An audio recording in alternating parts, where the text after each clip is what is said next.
உங்களுக்கு அமைதி உரித்தாக அன்பந்தர்களே, மரியன்னையின் ஓராண்டில் வீடியோ லைப்ரரி வாசிப்பு திட்டத்தின் 172ஆம் நாளுக்குள் இன்று நாம் நுழைந்திருக்கிறோம். இன்றைக்கி நம்ம 2 அரசர்களில் 3ஆம் அதிகாரமும் 2 குறிப்பேடில் 26 மற்றும் 27ஆம் அதிகாரம்.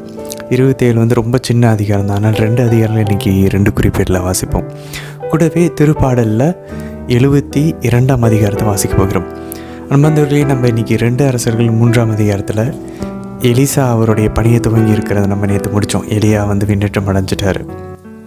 இன்றைக்கி எலிசா ஏற்கனவே 2 அற்புதம் பண்ணி முடிச்சதுக்கப்புறம் இன்றைக்கி 3ஆவது அற்புதத்தை அவர் செய்ய போகிறார். இதுக்கும் ஆண்டவர் இயேசு செய்த அற்புதங்களில் ஒரு அற்புதம், ரொம்ப முக்கியமான அற்புதமும் ஒன்றுக்கு ஒன்று தொடர்பு இருக்கிறத இன்றைக்கி நம்ம பார்ப்போம். ரொம்ப நெருக்கமான தொடர்புகள் உண்டு. அது என்னன்னு உங்களால் கெஸ் பண்ண முடியுதான்னு பாருங்கள். இன்றைக்கி இன்னிலேருந்து மோஸ்ட்டாக எலிசாவினுடைய அற்புதங்கள்லாம் லைன் ஆடிக்கிட்டே வருவோம். 13 அற்புதங்கள் இருக்குது. அதில் இன்றைக்கி 3ஆவது அற்புதத்தை இன்றைக்கி நம்ம பார்க்க போகிறோம். நேற்று அவர் என்ன பண்ணார்? யோர்தானை பிளந்தார். அதுக்கப்புறம் குடிக்க முடியாத அந்த தண்ணீரை, கெட்ட தண்ணீரை நல்ல தண்ணீராக மாற்றினார், உப்பு கலப்புறது முடிவாங்க. ஸோ அதெல்லாம் நம்ம பார்த்தோம். இன்றைக்கி 2 குறிப்பேடில் 26ஆம் அதிகாரத்தில் நம்ம என்ன பார்க்க போகிறோம்? அடுத்து அமத்சியா இறந்துட்டார், யூதாவின் அரசன். அடுத்து அவருக்கு பதிலாக உசியா அடுத்த அரசனாக அவர் அமர்த்தப்படுகிறார். அவர் எப்படி இருக்க போகிறார்? ஆசாவை போல, யோசபாத்தை போல இருக்க போகிறாரா, இல்லை எப்படின்னு சொல்லி பார்ப்போம். அதே போல் 27ஆம் அதிகாரத்தில் அவருடைய மகன் யோத்தாம் அவரும் அரசாவைக்கு வரப்போகிறார். இவங்க 2 பேரும் எப்படி இருக்க போகிறாங்க இன்றைக்கி நம்ம பார்ப்போம். 2மே யூதாவினுடைய அரசர்கள் தான். இன்றைக்கி நம்ம 26, 27 அதிகாரங்களை பார்க்க போகிறோம். சரி, இன்றைக்கி திருப்பாடல் 72ஆம் அதிகாரம். இது சாலமன் எழுதுறாருன்னு கூறப்பட்டிருக்கிறது. பட் ஆனால் சாலமனுக்கு அரசருக்கு ஆசிரியை வழங்கக்கூடிய அளவுக்கு ஜெபிக்கக்கூடிய ஒரு ஜெபமாக இருக்கிறது. அதாவது அரசருக்கு வழிகாட்டுதலையும் ஞானத்தையும் தர வேண்டி வேண்டக்கூடிய ஒரு ஜெபமாக இருக்கிறது. ஸோ ஒருவேளை இது தாவீது அரசர் ஒருவேளை இது எழுதியிருக்கலாம்னு சொல்கிறாங்க. பட் ஆனால் அதை பார்க்கும்போது நம்ம இன்றைக்கி வாசித்தோன்னா தெரியும், தாவீது அரசருடைய திருப்பாடலுக்கும் இந்த திருப்பாடலுக்கும் நிறைய வித்தியாசங்கள் இருக்குது.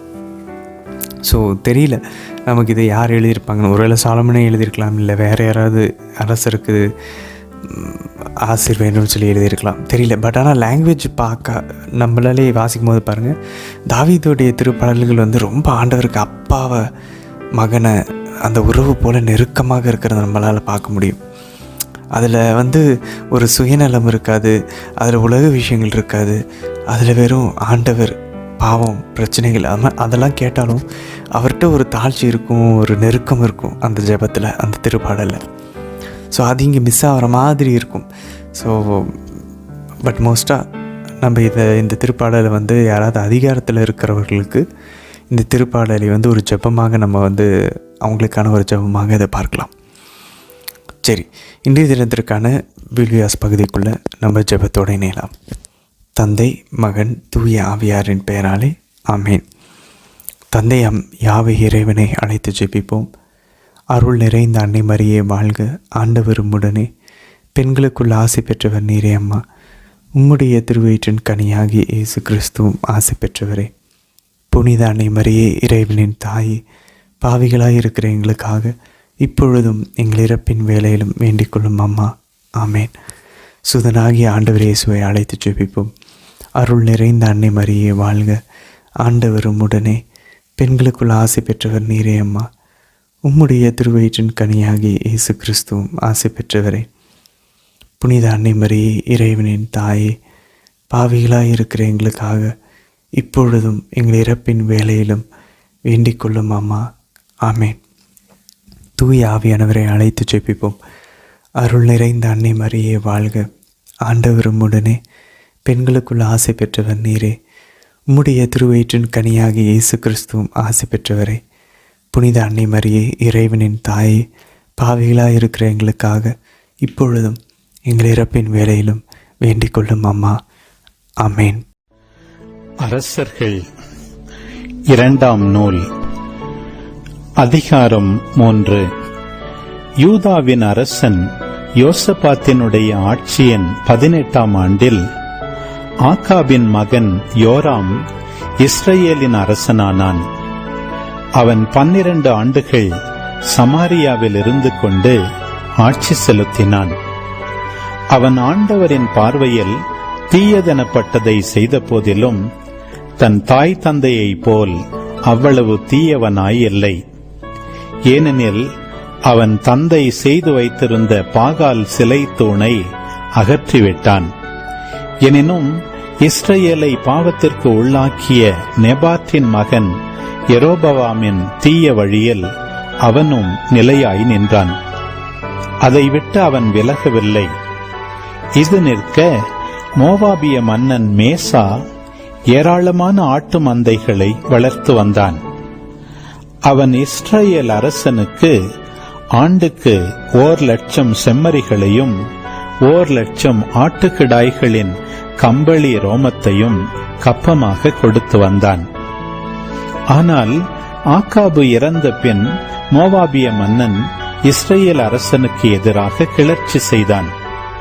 எனவே அரசன் யோராம் உடனே இஸ்ரேலர் அனைவரையும் சமாரியாவில் ஒன்று திரட்டினான். அவ்வாறு அவன் செல்கையில், மோவாபிய மன்னன் எனக்கு எதிராய் கிளர்ச்சி செய்கிறான், எனவே மோவாபுக்கு எதிராய் போரிட என்னோடு வருவீரா என்று கேட்குமாறு யூதாவின் அரசன் யோசபாத்திடம் ஆள் அனுப்பினான். அவன் மறுமொழியாக, வருகிறேன், உம்மை போலவே நானும் தயார், உம் மக்களைப் போலவே என் மக்களும், உம் குதிரைகளைப் போலவே என் குதிரைகளும் என்றான். பின்பு அவன், எவ்வழியே சென்று நாம் தாக்கலாம் என்று கேட்டான். அதற்கு அவன், ஏதோம் பாலைநில வழியாக போவோம் என்று பதிலளித்தான்.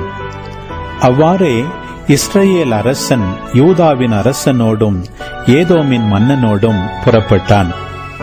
அவர்கள் 7 நாள் சுற்று வழியில் சென்ற பின் படை வீரர்களுக்கும் அவர்களை பின்தொடர்ந்த விலங்கினங்களுக்கும் தண்ணீர் கிடைக்கவில்லை. அப்பொழுது இஸ்ரேலின் அரசன், அந்தோ அரசர்களாகிய நம் மூவரையும் ஆண்டவர் இங்கே கூட்டி வந்தது மோவாபியர் கையில் ஒப்புவிக்கவா என்றான். அப்பொழுது யோசபாத்து, ஆண்டவரின் விருப்பத்தை தெரிவிக்கக்கூடிய இறைவாக்கினர் யாரும் இங்கு இல்லையா என்று கேட்டான். இஸ்ரேல் அரசனின் பணியாளன் ஒருவன், சாபாற்றின் மகன் எலிசா இங்கே இருக்கிறார், இவர் எலியா கைகளை கழுவும் போது தண்ணீர் ஊற்றி வந்தவர் என்றான். யோசபாத்து, ஆம், ஆண்டவரின் வாக்கு அவரிடம் உள்ளது என்றான். எனவே இஸ்ரேலின் அரசன், யோசபாத்து, ஏதோமின் மன்னன் ஆகிய மூவரும் எலிசாவிடம் சென்றனர். எலிசா இஸ்ரேல் அரசனிடம், உனக்கும் எனக்கும் என்ன உறவு? உன் தந்தையின் இறைவாக்கினரையும் உன் தாயின் இறைவாக்கினரையும் நாடிச் செல் என்றார். ஆனால் இஸ்ரேலின் அரசன், இல்லை, ஆண்டவர் தாம் அரசர்களாகிய எங்கள் மூவரையும் மோவாபியர் கையில் ஒப்புவிக்கும்படி இங்கே கூட்டி வந்துள்ளார் என்றான். எலிசா அவனை நோக்கி, நான் பணியும் படைகளின் வாழும் ஆண்டவர் மேல் ஆணை, யூதாவின் அரசன் யோசபாத்தின் மீது நான் பெருமதிப்பு கொண்டுள்ளேன், இல்லையேல் உன் முகத்தில் விழித்திருக்கவே மாட்டேன், ஒரு பாணனை அழைத்து வாருங்கள் என்றார். அவ்வாறே பாணன் ஒருவன் வந்து யாழிசைக்கவே ஆண்டவரது ஆற்றல் எலிசாவின் மேல் இறங்கியது. அப்பொழுது அவர், ஆண்டவர் இவ்வாறு கூறுகிறார், இந்த பள்ளத்தாக்கு எங்கும் குழிகளை வெட்டுங்கள், ஏனெனில் ஆண்டவர் கூறுவது இதுவே, நீங்கள் காற்றையோ மழையையோ காணப்போவதில்லை, ஆயினும் இந்த பள்ளத்தாக்கு தண்ணீரால் நிரப்பப்படும், நீங்களும் உங்கள் கால்நடைகளும் விலங்கினங்களும் நீர் அருந்துவீர்கள். இது ஆண்டவரது பார்வையில் எளிதான ஒன்று. அவர் மோவாபியரை உங்கள் கையில் ஒப்புவிப்பார். நீங்கள் எல்லா அரண்சூழ் நகர்களையும் எல்லா மாநகர்களையும் முறியடிப்பீர்கள்.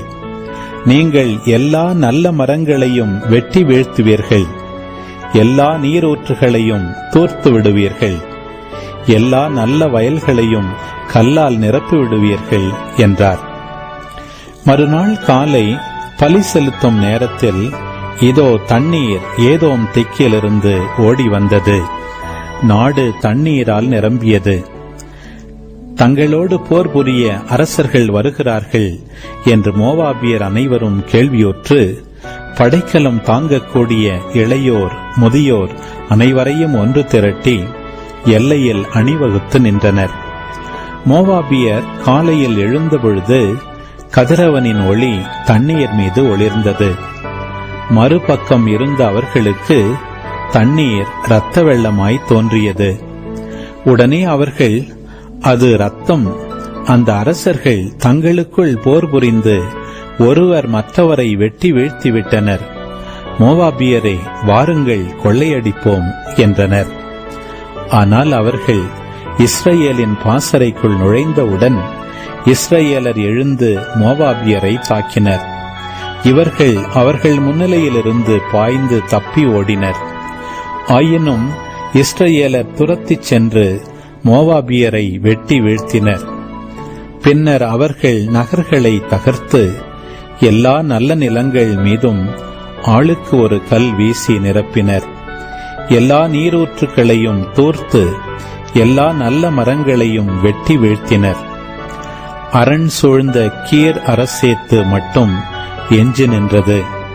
அந்நகரையும் கவன் வீசுவோர் வளைத்து அழித்தனர். தனக்கு எதிராக போரின் முடிவு இருந்ததை அறிந்த மோவாபிய மன்னன் வாளேந்திய 700 வீரர்களை சேர்த்துக் கொண்டு ஏதோம் மன்னனை எதிர்க்கச் சென்றான். ஆனால் அவர்களால் ஒன்றும் செய்ய முடியவில்லை. பின்னர் அவன் தனக்கு பின் அரசாளும் உரிமையுள்ள தன் தலைமகனை இட்டுச் சென்று மதிலின் மேல் அவனை எரிபலியாக ஒப்புக் கொடுத்தான். இஸ்ரேலர் தங்களுக்கு எதிராக கடுஞ்சினம் மூழ்வதை கண்டு அவனை விட்டு அகன்று தம் சொந்த நாட்டுக்கு திரும்பினர். குறிப்பேடு 2ஆம் நூல், அதிகாரம் 26. பின்னர் யூதா மக்கள் யாவரும் 16 வயதுடைய உசியாவை அவன் தந்தை அமத்சியாவுக்கு பதிலாக அரசனாக்கினர். அரசன் தன் மூதாதையருடன் துயில் கொண்ட பின் ஏலோத்தை கட்டி எழுப்பி அதனை யூதாவுக்கு சொந்தமாக்கினவன் இவனே. உசியா அரியணை ஏறிய போது அவனுக்கு வயது 16. எருசலேமில் 52 ஆண்டுகள் ஆட்சி செய்தான். எருசலேமைச் சேர்ந்த எக்கோலியா என்பவளே அவன் தாய். அவன் தந்தை அமத்சியாவைப் போலவே ஆண்டவரின் பார்வையில் யாவற்றிலும் நேர்மையாக நடந்து கொண்டான். இறை அச்சத்தில் தன்னை பயிற்றுவித்த செக்கரியாவின் வாழ்நாள் முழுவதும் உசியா கடவுளையே நாடினான். அவன் ஆண்டவரை தேடிய காலமெல்லாம் கடவுள் அவனுக்கு வெற்றியை அளித்தார். பின்பு பெலிஸ்தியருடன் போரிட்டு காத்து, யாப்னே, அஸ்தோது ஆகியவற்றின் மதில்களை தகர்த்தெறிந்தான். அஸ்தோதை சுற்றிலும் பெலிஸ்திய நாட்டிலும் நகர்களை எழுப்பினான். பெலிஸ்தியரையும் கூர்பாகாவில் குடியிருந்த அரேபியரையும் மெயோனியரையும் வெல்ல கடவுள் அவனுக்கு துணை புரிந்தார். அம்மோனியர் உசியாவுக்கு கப்பம் கட்டினர். அவன் ஆற்றல் மிக்கவனாய் விளங்கியதால் அவனது புகழ் எகிப்தின் எல்லை மட்டும் பரவியது. உசியா எருசலேமில் மூலை வாயில் மேலும் பள்ளத்தாக்கு வாயில் மேலும் கோட்டைகளின் மூலைகள் மேலும் கொத்தளங்களை எழுப்பி அவற்றை வலுப்படுத்தினான். அவன் பாலை நிலத்திலும் கொத்தளங்களை கட்டி பல கிணறுகளையும் வெட்டினான். அவனுக்கு பள்ளத்தாக்கிலும் சமவெளியிலும் ஏராளமான ஆடு மாடுகள் இருந்தன. மலைப்பகுதியிலும் வயல்வெளிகளிலும் அவனுக்கு வேளாண்மை செய்வோரும் திராட்சை பயிரிடுவோரும் இருந்தனர். ஏனெனில் அவன் பயிரிடுவதில் ஆர்வம் கொண்டிருந்தான். உசியாவுக்கு போர்த்திறனுடைய படை ஒன்று இருந்தது. அது எழுத்தர் எயியேல், அலுவலர் மகசேயா ஆகியோரால் வகுக்கப்பட்டு அரச அலுவலர் தலைவர்களில் ஒருவரான அனானியாவின் தலைமையில் போருக்கு எப்பொழுதும் தயாராக இருந்தது. இப்போர் வீரர்களின் குடும்பத் தலைவர்கள் மொத்தம் 2600 பேர். அவர்களின் பொறுப்பில் 3,07,500 வீரர் கொண்ட ஆற்றல் மிகு படை இருந்தது. அது எதிரியோடு மிகுந்த வலிமையுடன் போரிடுவதில் அரசனுக்கு துணை நின்றது. உசியா தன் படையினர் அனைவருக்கும் கேடயம், வேல், தலைச்சீரா, மார்க்கவசம், வில், கவண் கற்கள் ஆகியவற்றை செய்தான்.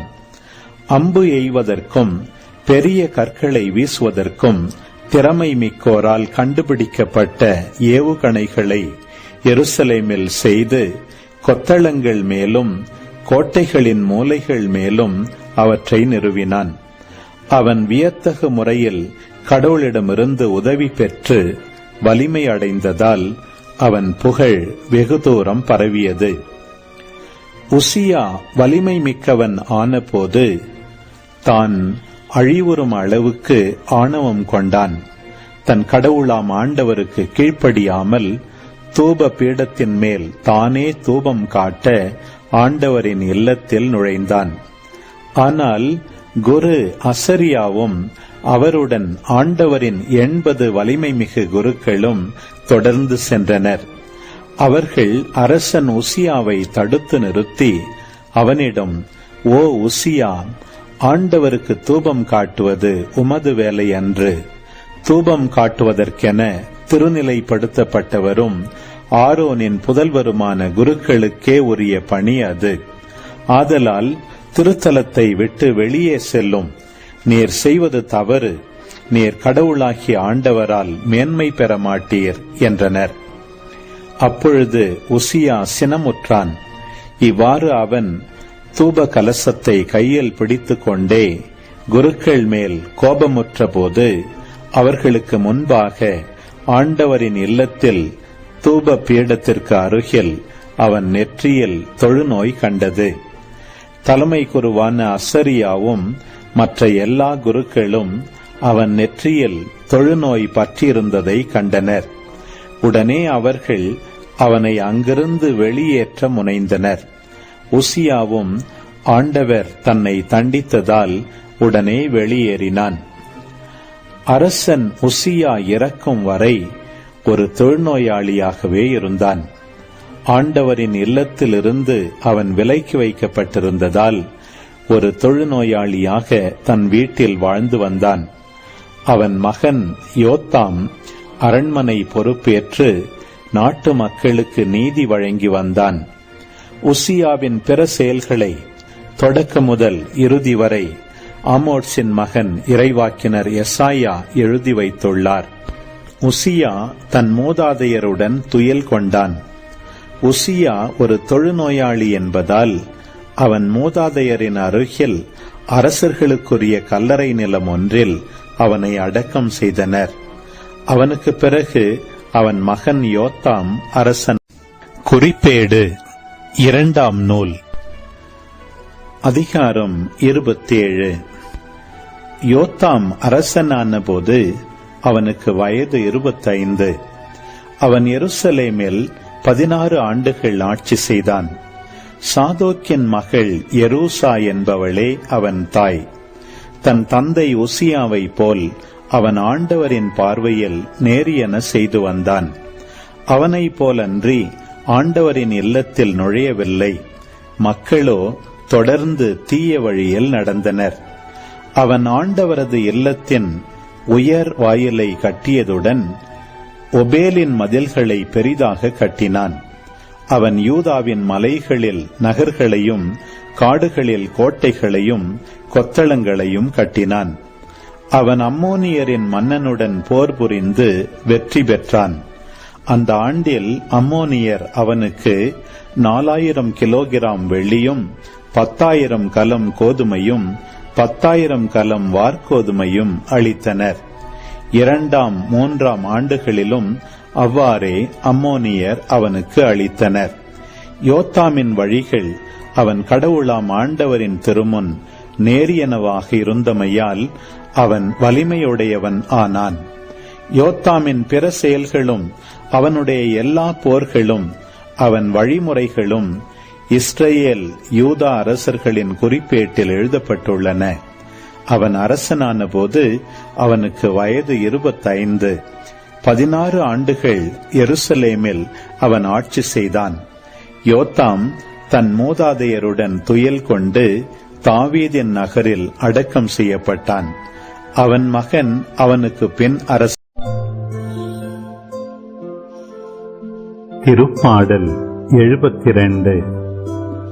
கடவுளே, அரசருக்கு உமது நீதி தீர்ப்பை வழங்கும் ஆற்றலை அளியும். அரச மைந்தரிடம் உமது நீதி விளங்கச் செய்யும். அவரும் மக்களை நீதியோடு ஆள்வாராக. உம்முடையவரான எளியோர்க்கு நீதி தீர்ப்பு வழங்குவாராக. மலைகள் மக்களுக்கு சமாதானத்தை கொடுக்கட்டும். குன்றுகள் நீதியை விளைவிக்கட்டும். எளியோரின் மக்களுக்கு அவர் நீதி வழங்குவாராக.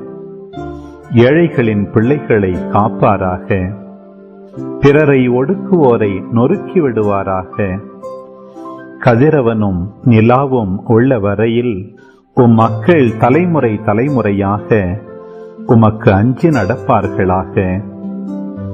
அவர் புல்வெளியில் பெய்யும் தூறலை போல் இருப்பாராக. நிலத்தில் பொழியும் மழையைப் போல் விளங்குவாராக. அவர் காலத்தில் நீதி தழைத்தோங்குவதாக. நிலா உள்ள வரையில் மிகுந்த சமாதானம் நிலவுவதாக. ஒரு கடலிலிருந்து அடுத்த கடல் வரைக்கும் அவர் ஆட்சி செலுத்துவார். பேராற்றிலிருந்து உலகின் எல்லை வரைக்கும் அவர் அரசாழ்வார். பாலை வெளி சூழ்வோர் அவர் முன் குனிந்து வணங்குவர். அவர் எதிரிகள் மண்ணை நக்குவார்கள். தர்சீசு அரசர்களும் தீவுகளின் அரசர்களும் காணிக்கைகளை கொண்டு வருவார்கள். செபாவிலும் உள்ள அரசர்கள் நன்கொடைகளை கொண்டு வருவார்கள். எல்லா அரசர்களும் அவர் முன் தரை மட்டும் தாழ்ந்து வணங்குவார்கள். எல்லா இனத்தவரும் அவருக்கு ஊழியம் செய்வார்கள். தம்மை நோக்கி மன்றாடும் ஏழைகளையும் திக்கற்ற எளியோரையும் அவர் விடுவிப்பார். வறியோர்க்கும் ஏழைகட்கும் அவர் இரக்கம் காட்டுவார். ஏழைகளின் உயிரை காப்பாற்றுவார். அவர்கள் உயிரை கொடுமையினின்றும் வன்முறையினின்றும் விடுவிப்பார். அவர்கள் இரத்தம் அவர் பார்வையில் விலைமதிப்பற்றது. அவர் நீடூழி வாழ்க. சேபாவின் பொன் அவருக்கு கொடுக்கப்படும். அவருக்காக இடையராது வேண்டுதல் செய்யப்படுவதாக. அவர் மீது ஆசிகள் வழங்கப் பெறுமாறு நாள் முழுதும் மன்றாடப்படுவதாக. நாட்டில் தானியம் மிகுந்திடுக. மலைகளின் உச்சிகளில் பயிர்கள் அசைந்தாடுக. லெபனோனை போல் அவை பயன் தருக. வயல்வெளி புல் என நகரின் மக்கள் கூத்து குலுங்குக. அவர் பெயர் என்றென்றும் நிலைத்திருப்பதாக. கதிரவன் உள்ள வரையில் அவர் பெயர் நிலைப்பதாக. அவர் மூலம் மனிதர் ஆசி பெற விழைவராக. எல்லா நாட்டினரும் அவரை நற்பேறு பெற்றவர் என வாழ்த்துவராக. ஆண்டவராகிய கடவுள், இஸ்ரேலின் கடவுள் போற்றி போற்றி. அவர் ஒருவரே வியத்தகு செயல்களை புரிகின்றார். மாட்சி பொருந்திய அவரது பெயர் என்றென்றும் புகழப் பெறுவதாக. அவரது மாட்சி உலகெல்லாம் நிறைந்திருப்பதாக. ஆமேன் ஆமேன் ஆமேன். ஆண்டவரே, இந்த நாளுக்கான இந்த இறை வார்த்தை பகுதிகளை எங்களுக்கு கொடுத்ததற்காக நன்றி அப்பா. இந்த திட்டத்தில் எங்களை ஒரு குடும்பமாக ஒன்றாக இணைத்ததற்காக நன்றி செலுத்துகிறோம் ஆண்டவரே. தொடர்ந்து பணிக்க தேவையான பலத்தை கொடுத்து கொண்டிருப்பதற்காக நன்றி அப்பா. ஆண்டவரே, நாங்கள் யோத்தாமை போல, தாவீது அரசரை போல ஆண்டவர் இயேசு காட்டக்கூடிய அந்த ஒரு படிப்பினைகளில் வாழ எங்களுக்கு அருள் தரும் ஆண்டவரே. எங்களுடைய நல்ல ஒரு வலிமை பெற்ற நிலையில் நாங்கள் இருக்கும்போது, எங்களுடைய உயர்வின் போது நாங்கள் எனக்கு ஊசியாவை போல தலைக்கணமாக மாறிவிடாமல், நாங்கள் கர்வத்தில் மடிந்து விடாமல், எப்பொழுதும் தாழ்ச்சியோடு ஆண்டவரே உமக்கு அஞ்சி யோதாமை போல வாழ அருள் தாரும் அப்பா. அம்மா, நீங்கள் இஸ்ரேல் மக்களுக்கு பரிந்து பேசுனீங்கம்மா. ஆண்டவருடைய முதல் அற்புதத்தை துவங்கி வச்சிங்க. மொத்த உலகத்தின் பிரதிநிதியாக இருந்தீங்க. அதே போலம்மா எங்களுடைய வாழ்விலும், எங்களுடைய தனிப்பட்ட ஒவ்வொருவருடைய வாழ்விலும் நீங்கள் எங்களுக்கு ஒரு பிரதிநிதியாக இருந்து எங்களை உங்களுடைய முந்தானையில், உங்களுடைய முக்காட்டுக்குள்ளே எங்களை மறைத்து கொள்ளுங்க அம்மா. எங்களை இன்னொரு ஆண்டவர் இயேசுவாக உருமாற்றியறலும். தந்தை, மகன், தூய ஆவியாரின் பெயராலே ஆமேன். அன்பர்களே, இன்றைக்கி விளக்குவரை ரொம்ப சுருக்கமான விளக்குவரை தான். இன்றைக்கி பாருங்கள், 2 அரசர்கள் 3ஆம் அதிகாரத்தில் இறைவாக்கினருக்கான ஒரு டெஃபினிஷன் அங்கே கொடுக்கப்பட்டிருக்கு. 3ஆம் அதிகாரம் 2 அரசர்கள் 12ஆம் வசனம் பாருங்கள். இங்கே ஒருத்தர் இருக்கிறார், யாருமே இங்கே இல்லையா அப்படின்னு யோசை பார்த்து கேட்கும்போது, இங்கே ஒருத்தர் இருக்கார், அவர் பேர் எலிசா அப்படின்றாங்க. ஓகே, அவர் கரெக்டு தான். ஆம், ஆண்டவரின் வாக்கு அவரிடம் உள்ளது. அன்பந்தங்களை ஒரு இறைவாக்கினருடைய ஒரு ஒரு ஒரு டெஃபினிஷன், இறைவாக்கினர்னால் யார் அப்படின்னு கேட்டாங்கன்னா, ஆண்டவருடைய வாக்கு யாரிடம் உள்ளதோ அவர் இறைவாக்கினர், யாராக இருந்தாலும். இது வெறும் பழைய ஏற்பாட்டில் மட்டும் இல்லை, புதிய ஏற்பாட்டில் எல்லா அப்போஸ்தலர்களும் இறைவாக்கினர்களாக தான் இருந்தார்கள். ஆண்டவருடைய வார்த்தை யாரிடமெல்லாம் இருக்கோ, ஆண்டவர் யார் அனுப்புகிறாரோ அவர்கள் எல்லாருமே இறைவாக்கினர்கள் தான். நம்ம திருப்பலி ஒவ்வொரு டைம் முடிக்கும் போதும் நம்ம வாசிடுறாங்க, சென்று வாருங்கள், திருப்பலி நிறைவேறிற்று, நம்மளை அனுப்புகிறாங்க, வி ஆர் சென்ட். நம்ம எல்லாருமே அப்போஸ்தலர்கள் தான். Apostles not to be sent. So நம்ம எல்லாருக்கிட்டையுமே ஆண்டவருடைய வாக்கு இருக்குது. ஸோ எப்படி ஆண்டவர் டைரெக்டாக பேசலாம், நம்மளுடைய மனசில், நம்ம இன்டலெக்டில், நம்ம புத்தியில், நம்மளுடைய ஆன்மாவில் பேசலாம், நம்மளுடைய மெமரியில். பட் இன்னொரு இதை எப்படி ஸ்டார்ட் பண்ணணும், நம்ம எப்படி, ஏன்னா நம்ம ஞானஸ்தானம் பெற்ற நம்ம எல்லாருமே அரசர்கள், பொது குருத்துவத்தில் நம்ம இருக்கிறோம், பொது இறைவாக்கினர் என்ற ஊழியத்தில் இருக்கிறோம். நம்ம எல்லாருமே கிங், ப்ராஃபெட், ப்ரீஸ்ட். அப்போ நம்மளுடைய இறைவாக்கினர்கள் நம்ம எப்படி செயல்படலாம்? Starting easy. ஏற்கனவே இருக்க இறை வார்த்தைகள் எடுத்து நம்மளுடைய வார்த்தைகளாக மாற்றணும். தேவையில்லாமல் எதுக்குமே பேசக்கூடாது, தேவையான விஷயங்களுக்கு மட்டும் பேசணும். பேசக்கூடிய வார்த்தைகள் அன்பு நிறைஞ்சதா, அருள் நிறைஞ்ச, மற்றவங்களுக்கு உதவியானதா, கனிவானதாக இருக்கட்டும், தூய்மையானதாக இருக்கட்டும். புனித பவுல் அப்படி தான் சொல்கிறாரு. அதே போல் நிறைய நேரங்கள் ஆண்டவரை பற்றி பேசணும், பைபிளை பற்றி, புனிதர்களை பற்றி. ஆட்டோமேட்டிக்காக நம்ம இறைவாக்கினருன்ற அந்த ஒரு ரோல் நம்ம கரெக்டாக ப்ளே பண்ணுறோன்னு அர்த்தம். நம்ம கரெக்டாக இறைவாக்கினரை செயலாற்றி கொண்டு இருக்கிறோன்னு அர்த்தம். இல்லை உலக விஷயங்களை பேசி கொண்டிருக்கிறோன்னா நம்ம இறைவாக்கினர்களாக இல்லை. கடவுளுடைய வார்த்தையை தவிர வேறு எதுவுமே பேச வேண்டிய அவசியமே இல்லை. புனிதர்கள் தெளிவாக சொல்கிறாங்க. சரி, 13ஆம் வசனம் பாருங்கள். நம்ம ஏற்கனவே கேட்டிருந்தோம், எலிசா செஞ்ச அற்புதம் ஆண்டவருடைய அற்புதத்தோடு எதுக்கு தொடர்பானது? நீங்கள் எல்லாருமே கணிச்சிருப்பீங்கன்னு நினைக்கிறேன். காண ஒரு திருமணம். ஸோ பாருங்கள், ஆண்டவர் இயேசுக்கிட்ட மாதவன் சொல்கிறாங்க, இவர்களுக்கு திராட்சரசம் தீர்ந்து விட்டது.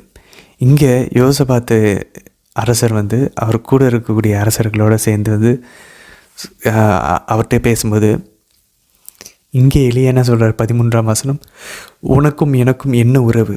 உன் தந்தையின் இறைவாக்கினர்களையும் உன் தாயின் இறைவாக்கினர்களையும் நாடி செல். இப்போ உங்களுக்கு புரியுத அன்பானவர்களே? இதே தான் ஆண்டவர், அப்படியே இதே தான் ஆண்டவர் இயேசு கேட்குறாரு. உனக்கும் எனக்கும் என்ன, என் நேரம் இன்னும் வரவில்லையே. அப்படின்னா இங்கே என்ன நடக்குது? ஆனால் அதுக்கப்புறம் இங்கே என்ன நடக்குது? இங்கே ஆனாலும் எலிசா யோசபாத்தை முன்னிட்டு மனசை மாறி, யோசபாத்து இல்லைன்னா நான் உங்களை திரும்பி கூட பார்க்க மாட்டேனார், யோசபாத்துக்காக நான் உங்களை பார்க்குறேன் அப்படின்னு சொல்லிட்டு என்ன பண்ணுறாரு? தண்ணீர் இல்லாத வறண்ட இடத்துல தண்ணீரை வர வைக்கிறார். அதுக்கப்புறம் 22ஆம் வசனத்தில் பாருங்கள், அந்த தண்ணீர் எப்படி இருக்குது பார்க்குறதுக்கு. மோவாபியர்கள் காலையில் எழுந்த பொழுது கதிரவனின் ஒளி தண்ணீர் மீது ஒளிந்தது, மறுபக்கத்திலிருந்து அவர்களுக்கு தண்ணீர் இரத்த வெள்ளமாக தெரிந்தது. அப்போ அந்த தண்ணியை கொடுக்குறாரு. அந்த தண்ணியை பார்த்தா ரெட் கலரில் இருக்குது, இரத்த வெள்ளமாக இருக்குது. காணவர் திருமணத்தில் ஆண்டவர் உனக்கும் எனக்கும் என்ன, என் நேரம் என்ன வரவில்லை. எனக்கு ஆண்டவருக்கும் செய்ய விருப்பம் இல்லை, இங்கே எலிசாவுக்கும் செய்ய விருப்பம் இல்லை அந்த அற்புதத்தை. ஆனாலும் கூட யோசபாத்தின் முன்னிட்டு அதை செய்கிறார் எலிசா. இங்கே ஆண்டவர் இயேசு மாதாவின் முன்னிட்டு செய்கிறார். இங்கே யோசபாத்தை யார் பிரதிநிதியாக நிற்கிறாரு? கூட இருக்கிற அந்த 2 இஸ்ரேல் அரசர்கள், ஆண்டவரை நாடாத அரசர்களும் யோராம், அதுக்கப்புறம் ஏதோமின் அரசர்கள், பிற இனத்தவர்கள். 2 பேருமே ஆண்டவரை தேடாத பாவிகள், இஸ்ரேல் மக்கள், பிற இனத்தவர்கள். இந்த 2 அரசர்களும் யாருக்கு?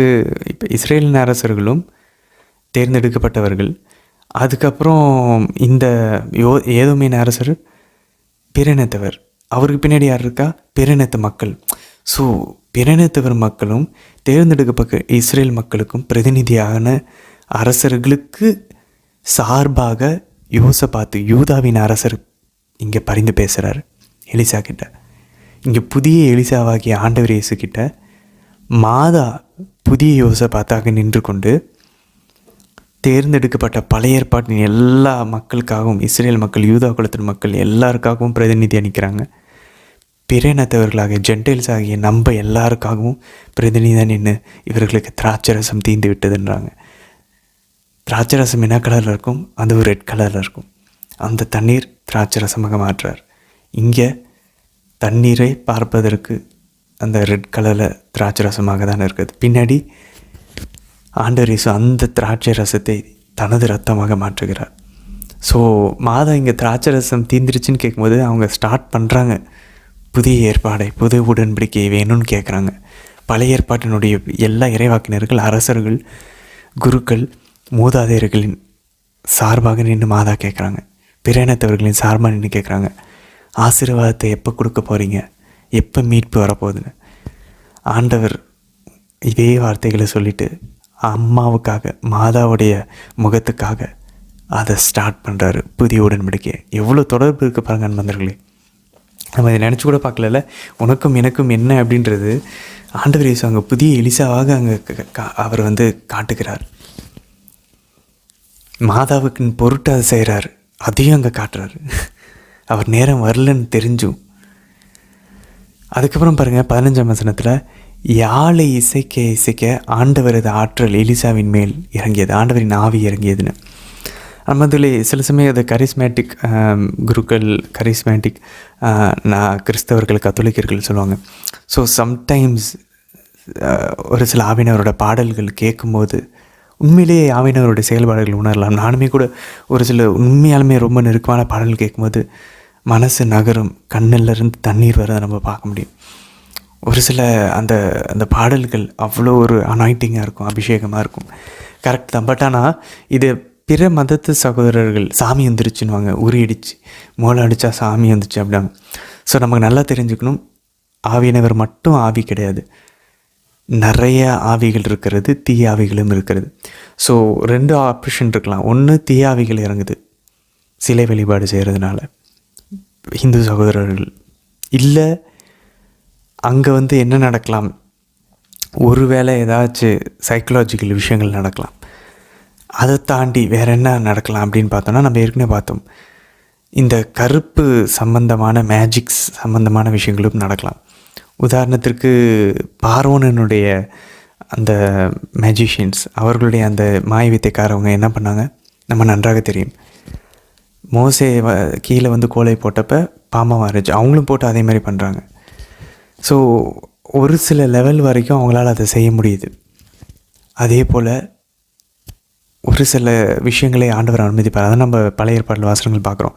யாராவது ஒரு திடீர்னு ஒருத்தனை இறைவாக்கினர்னு சொல்லிவிட்டு அவர் சொல்கிறதும் நடந்து அவர் அற்புதங்கள் செஞ்சுட்டு வாங்க போய் நம்ம பிற தெய்வங்களை வழிபடலான்னு சொன்னால் போயிடாதீங்கன்னு ஆண்டவர் இணைய சட்டத்துலேயும் பழைய ஏற்பாட்டில் அவர் தோறால நம்ம கொடுக்குறார். ஸோ நமக்கு இது புரிஞ்சுக்க. அதுமாதிரி ஆண்டவர் சொல்கிறார், நிறைய போர் இறைவாக்கினர் வருவாங்க, நிறைய அற்புதங்கள் செய்வாங்க, ஏமாந்துடாதீங்க அப்படின்றாரு. சில சமயம் இந்த சாமி அவங்க சொல்கிறது நடக்கக்கூட செய்யலாம், நடந்திருக்கு நிறைய நேரங்களில். ஸோ நம்ம யோசிச்சுக்கணும், பிழையாமை போல், பிழையாம் பிற இனத்தவர். ஸோ என்ன வேணால் நடக்கலாம், பட் அதுக்காக அவங்க வழிபடுற தெய்வம் உண்மையான தெய்வம் நம்ம நினச்சிடக்கூடாது. ஸோ நிறைய ஆவிகள் செயல்படுகிறது, ஆண்டவர் நிறைய வகையில் செயல்படுகிறார், மாய வித்தைகள் செயல்படுகிறது. ஸோ சில சமயம் சைக்கலாஜிக்கல் ஃபேக்டராகவும் இருக்கும். இவ்வளோ விஷயங்கள் இருக்குது. அதனால் நம்ம குழம்பி அந்த சைடு போயிடக்கூடாது. இல்லை அந்த சைடை நம்ம இதையும் குழப்பிக்க வேண்டிய அவசியம் இல்லை. நம்ம ஆண்டவரை மட்டும் நாட வேண்டும், இறை வார்த்தையை நாட வேண்டும். அந்த சைடு ஜோசியம் ராசதி பலன் குடுகுடுப்புக்காரன் எந்த சைடும் போயிடவே கூடாது. சில சமயம் ஜெபங்கள், மியூசிக், பாடல் நமக்கு உதவியாக இருக்கலாம் ஆவியானவரை தூண்டுதலை கொடுப்பதற்கு. ஒரு புத்தகம் நமக்கு தூண்டுதலாக இருக்கலாம், ஒரு பிரசங்கம் நமக்கு தூண்டுதலாக இருக்கலாம். ஆவியானவர் எதை வேணாலும் கருவியாக பயன்படுத்தி செயல்படலாம். சரி, அதுக்கப்புறம் பாருங்கள், இன்றைக்கி 2 குறிப்பேடு 26ஆம் அதிகாரம் 5ஆம் வசனத்தில் இறை அச்சத்தில் தன்னையே பயிற்றுவித்து செக்கரியாவின் வாழ்நாள் முழுவதும் உசியா கடவுளை நாடினான். பாருங்களேன், இறை அச்சத்தில் பயிற்றுவிட்டு, இறை அச்சம், கடவுளுக்கு பயந்து திரும்பிடணும் பாவத்தை விட்டு.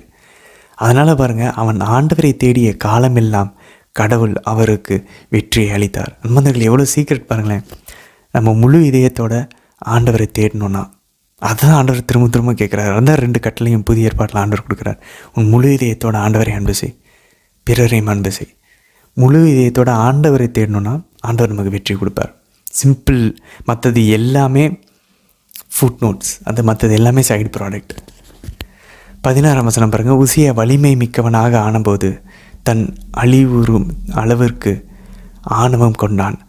தன் கடவுளாம் ஆண்டவருக்கு கீழ்ப்படியாமல், பாருங்களேன், இறையச்சம் போயிடுச்சு, கீழ்ப்படியாமை வந்துருச்சு, ஆணவம் வந்துருச்சு. கடவுளை தேடாமல் விட்டான், ஆணவம் உள்ளே வந்துருச்சு. கடவுளுக்கு பயப்படாமல் விட்டார், கீழ்ப்படியாமல் போயிட்டார். ஸோ அவர் உள்ளே பூந்து தூப பீடத்துக்குள்ளே போய், அது குருக்கள் மட்டுமே போக வேண்டியதுக்குள்ளே அவர் போயிருக்கிறார்.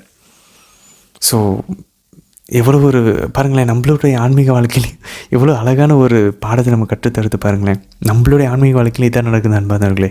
நிறைய நேரங்களில் அந்த கஷ்டத்தில் இருக்கும்போது கூட நம்ம ஆண்டவர்கிட்ட இருப்போம். நல்லா எல்லாம் சாஃப்டாக அப்படியே பர்ஃபெக்டாக அப்படியே கொஞ்சம் நல்லா போயிட்டு இருந்துச்சுன்னா அப்படியே டல்லாயிரும் ஆண்டவர்கிட்ட. அந்த உறவு பழைய மாதிரி இருக்காது. ஸோ ஆண்டவர் திரும்ப ஏதாவது ஒரு பிலிஸ்தீரை நம்ம வாழ்க்கையில் விடுவார், நம்ம திரும்ப ஆண்டவர்கிட்ட விடுவோம். ஸோ இந்த ப்ராசஸ் நடந்துட்டு தான் இருக்கும். நம்ம முதிர்ச்சி அடைஞ்சு புனிதர்களைப் போல நிலையாக இன்பத்திலும் துன்பத்திலும் உயர்விலும் தாழ்விலும் நோயிலும் நல்ல ஒரு உடல் சுகத்திலும்